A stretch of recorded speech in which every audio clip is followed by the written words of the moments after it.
Warm greetings from the High 10. It is Everyday Shenanigans on this rainy Saturday evening, October 10th, 2020. Queen just took a nap a few hours ago, and I'm now up. Can't get much sleep when you got King Kong and Bridezilla stomping across your head and banging stuff around. So I'm up now for the evening, and I'm going to bring you said information from Chicago, Illinois. This is pertaining to Mr. Robert Sylvester Kelly. Can y'all hear the rain in the background? And it's a stream, too. Yeah, it's a bit tranquil.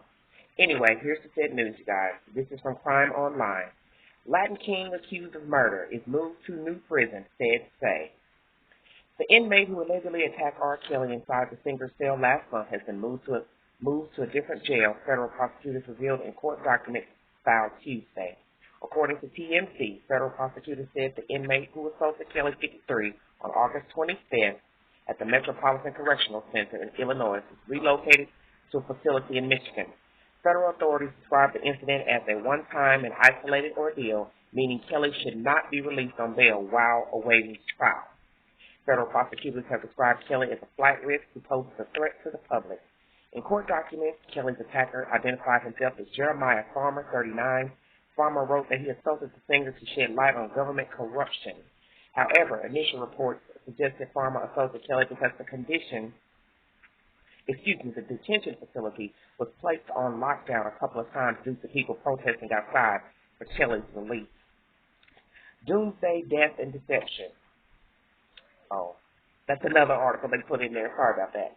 Kelly's lawyer, Steve Greenberg, previously alleged that Farmer crept into Kelly's cell as he slept and stomped on his head. He also claimed the inmate, who has FUCK, the feds, tattooed on his face, had pinned and intended to stab the singer. And there is a photo of the gentleman, well, the guy inside of the article. Reports indicated that a prison employee used pepper spray to stop the attack, and Farmer was subsequently placed in solitary confinement. Farmer also wrote that before attacking Kelly, a mental health professional at MTC told him, "You don't want to assault Kelly. If you did, you would have done it." Farmer said that after some back and forth, he was told, "Go do it then," sparking him to leave and assault Kelly despite being ordered to stop. According to TMZ, federal prosecutors denied the conversation between the MCC doctor and Farmer ever occurred. Farmer, a member of the Latin Kings, was convicted last year of a racketeering conspiracy related to the 1999 murders of Marion Lowry, 74, and Harvey Teeter, 67. He was initially charged with beating the men to death with a hammer at their auto business. At some point, Farmer told police that he intends to confess to the double slaying as he wants to die via lethal injection, according to the Chicago Sun-Times. Kelly has been jailed in Illinois since July 2019. The 26 federal charges, which include child pornography, obstruction of justice, and sexual abuse of a minor. He is also facing 21 sex-related criminal charges in Cook County. The state charges reportedly stem from allegations dating back to 1998 and involve at least 3 underage girls. Additionally, Kelly is facing multiple federal charges in New York for allegedly infecting a woman and minor girl with herpes, racketeering, and sex trafficking that reportedly crossed state lines. In August 2019, authorities in Minnesota charged Kelly with 2 counts of prostitution with a person under 18 in connection with an alleged 2001 incident. Okay. And that's the said information, and the source is Crime Online. So Kelly's lawyer has been trying to get him out of jail, but as you see in the said article, information has been relayed that there are other cities with charges on the books for him. So even if he was to be let out of the jail in Chicago, he still would have to go to the next jail, which would be New York or Minnesota, vice versa. So he would never be free either way. He would just be handing over bond money to people and then only have a hold on him for another city for said charges. Now, some people are arguing and disputing the issue about the rape charges, that they're old. But one thing you need to know, rape should be a charge as like murder, attempted murder. There should not be stipulations and a timeline on rape. Because my thing is this, it's a crime.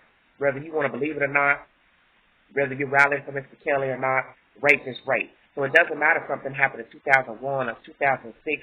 If they can bring set forth information and DNA and or corroboration that the crime took place, it should be just like murder. Your ass should be charged, and that's how I feel about rape. There should not be a timeline on a rape charge, especially when you're dealing with children. Come on now. As far as this guy, Mr. Farmer, 39, he looks, I don't know what his race is, but I've always known Latin King gang members to be Hispanic. And so he doesn't seem like he's Hispanic, but nonetheless, he assaulted him, stomped on his head while he was sleeping.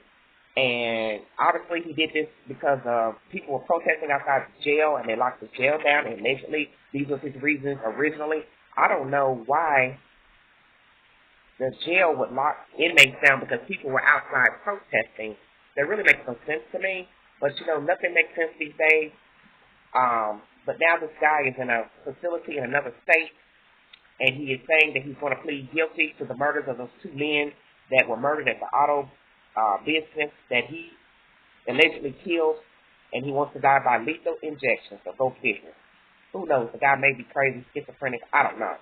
But he says that he talked to a doctor, and the doctor told him, well, go on and do it then.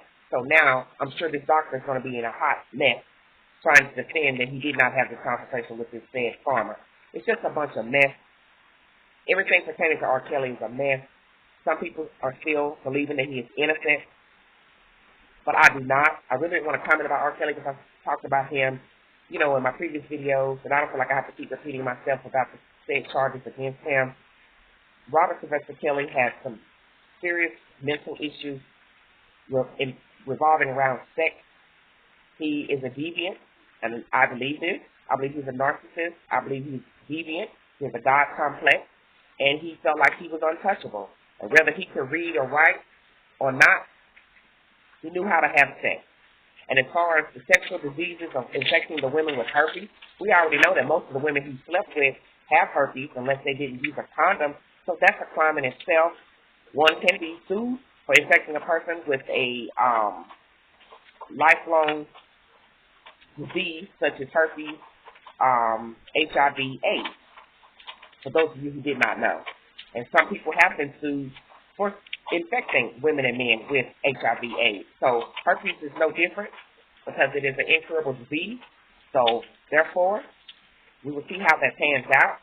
But this is nonsense. As I've said before, R. Kelly can't get out because if he was to bond out today, Chicago jail, he would have to also then be turned over to another city for said charges. So it would not matter. That's the said information coming out of Chicago. As you hear, the rain is coming down. I want to thank you all for joining me on this rainy evening in the high 10.